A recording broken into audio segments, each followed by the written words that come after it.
How to replace the I/O board. Before you begin, remove the base enclosure, battery, wireless LAN module, heatsink, and display panel assembly. Removal.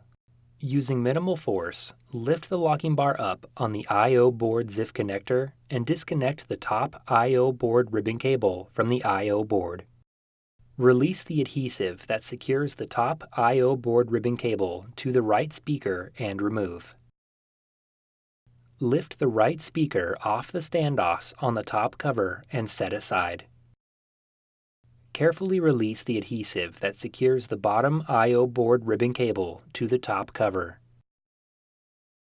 Remove the two 3mm P1 Phillips head screws that secure the I/O board to the top cover.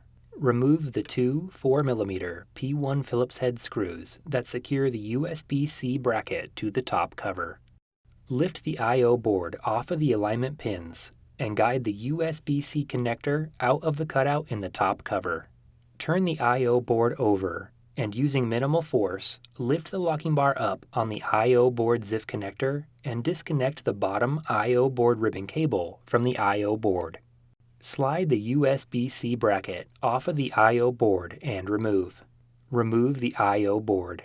Reverse this procedure to install the I/O board.